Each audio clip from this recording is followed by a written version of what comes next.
बिस्मिल्लाहिर्रहमानिर्रहीम। हिंदुस्तान के जब भी रियाया परवर और बेहतरीन हुक्मरानों की तारीख लिखी जाएगी, उसमें तीसरे मुगल फरमारवा जलालुद्दीन मोहम्मद अकबर को भी खास तौर पर लिखा जाएगा।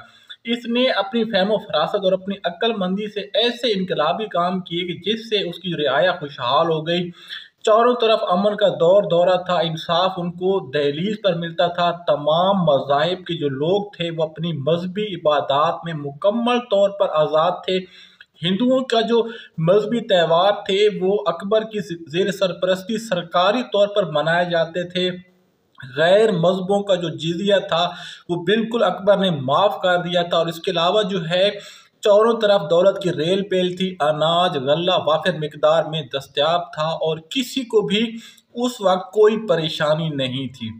और इसके साथ जो है जब भी हिंदुस्तान के बेहतरीन कमांडरों की जब अगर तारीख लिखी जाएगी तो उन कमांडरों में बैरम खान का नाम जो है वो भी लिखा जाएगा। बैरम खान जो था ये अकबर के 9 मशहूर रत्नों में शामिल था और इससे अकबर ने खानाने खान का लक़ब भी दे के रखा हुआ था। इसके अलावा अकबर इससे खान बाबा के नाम से पुकारता था। बैरम खान सन 1501 को ताशकंद में पैदा हुआ था।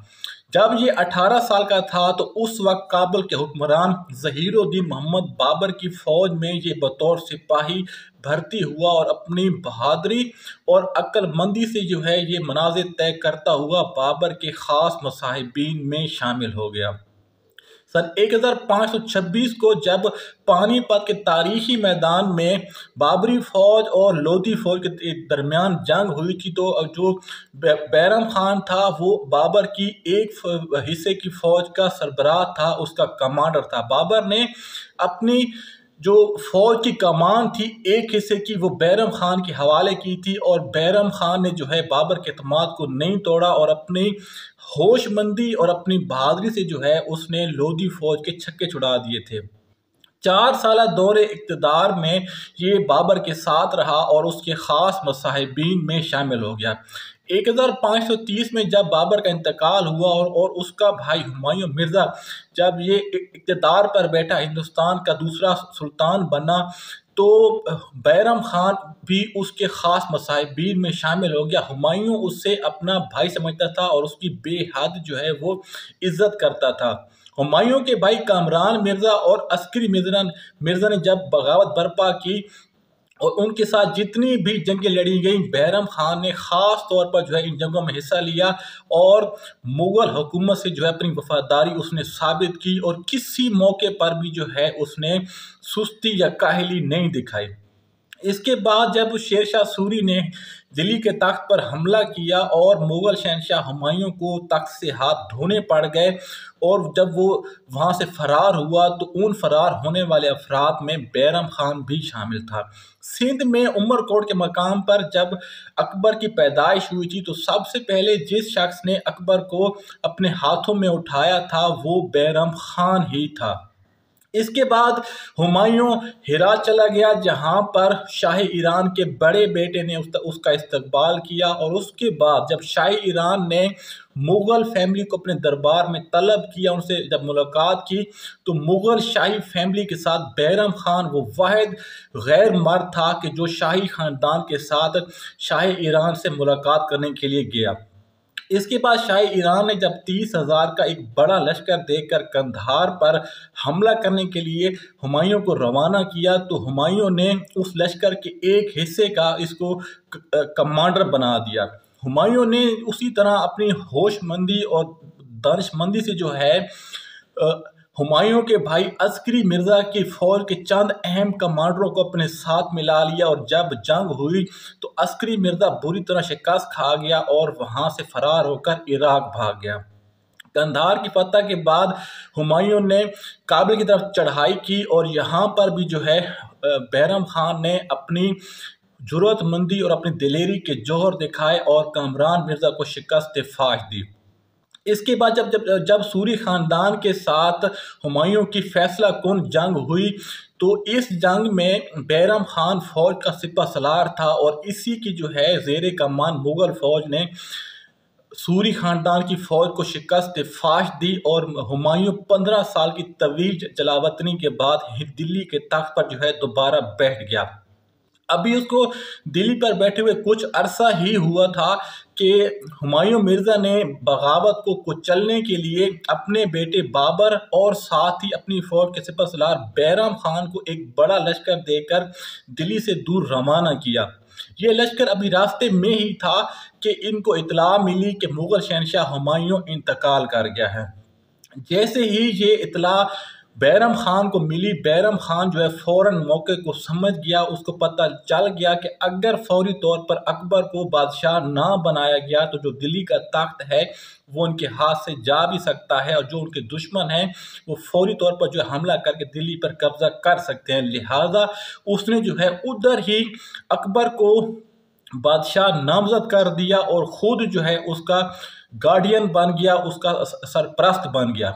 और जो उनकी फौज थी उस फौज को लेकर जो है वो फौरन दिल्ली की तरफ पलटे। लेकिन जो सूरी खानदान का एक जर्नैल हिंदू था उसने आगे बढ़कर जो है मुगल फौज को शिकस्त दे दी और दिल्ली के तख्त पर जो है उसने कब्जा कर लिया। जब अकबर को इस हमले की इतला मिली और उसको पता लगा कि उसका जो तख्त है वो तो हिंदुओं ने छीन लिया है तो अकबर सख्त परेशान हुआ। लेकिन बैरम खान ही था कि जिसने हिम्मत नहीं हारी। उसने मुगल शहनशाह अकबर को जो है हौसला दिया और उसकी हिम्मत बंधाते हुए कहा कि बादशाह सलामत परेशान ना हो, बैरम खान अभी जिंदा है। बैरम खान के पास जितनी भी फौज थी उसने उस फौज को जमा किया और पानीपत के उसी तारीखी मैदान के जिसमें अकबर के दादा ज़हीरुद्दीन बाबर ने लोदियों को शिकस्त दी थी, इसी मैदान में दूसरी दफा जो है मुगल फौज और जो हिंदू फौज थी उनके दरमियान एक खूनरेज जंग हुई। बैरम खान की जो फौज थी उसकी तादाद काफ़ी कम थी जबकि हिंदू जो फौज थी उसकी तादाद ज़्यादा थी। उसके अलावा उनके पास जो हाथी सवार भी थे और घोड़सवार भी काफ़ी तादाद में थे। लेकिन बाबर जहाँ पर जो है बैरम खान ने कामयाब हिकमत अमली का मुजाहरा करते हुए अपने तीर से हिंदू राजे को जख्मी कर दिया। जैसे ही हिंदू राजा जख्मी होकर नीचे गिरा उसकी फौज समझी कि शायद हमारा जो राजा है वो मारा गया है, लेकिन वो जख्मी था। तो इससे पहले कि उसकी फौज दोबारा वापस आती और जो है वो पलट कर हमला करती, बैरम खान ने जो है उस हिंदू फौज को इतना मौका ना दिया और उसने जो है बहुत बहादुरी और जवां मर्दी के साथ जो है हिंदू फौज को शिकस्त दे दी और इस तरह जो है दिल्ली के तख्त पर दोबारा मुगलों का कब्जा हो गया और यहाँ पर उसने जो है अकबर को दिल्ली के तख्त पर बिठा दिया।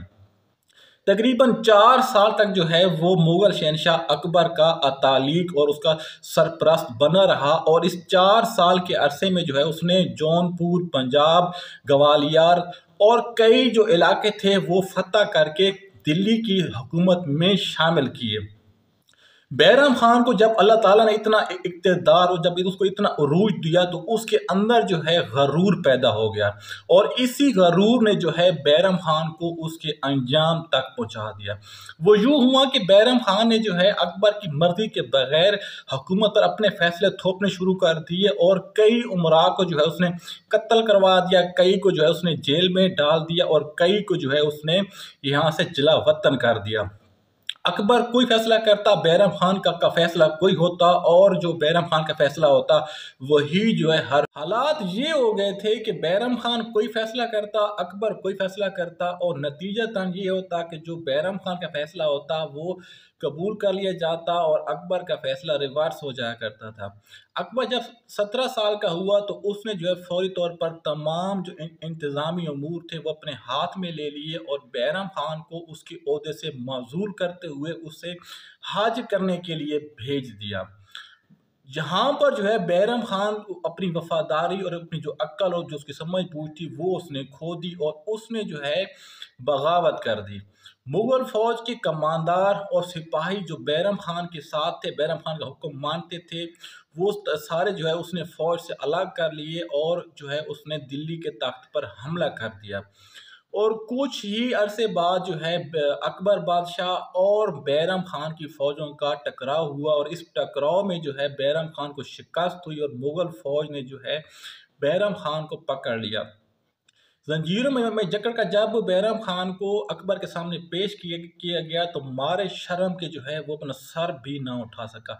लेकिन यहाँ पर जो है अकबर ने आगे बढ़कर उसको गले लगा लिया और उसकी जो तमाम खताएं थी वो उसने माफ़ कर दी, और साथ ही जो है उसने 50,000 उसका महाना वजीफा मुकर्रर करते हुए उससे दोबारा हज पर जाने का मशवरा दिया। बैरम खान हज पर जाते हुए अभी रास्ते में ही था कि उसके कुछ अफगान दुश्मनों ने हमला करके जो है उसे रास्ते में ही कत्ल कर दिया, और यूं सन 1561 में तकरीबन 60 साल की उम्र में हिंदुस्तान का ये अजीम कमांडर, ये अजीम जर्नैल जो है अपनी बेवकूफ़ी की वजह से अपने अंजाम को पहुंचा। तो अगर आपको हमारी ये वीडियो पसंद आई है तो प्लीज़ इसको लाइक और शेयर लाजमी कीजिएगा। अल्लाह ताला हम सब का हामी और नासिर हो, आमीन।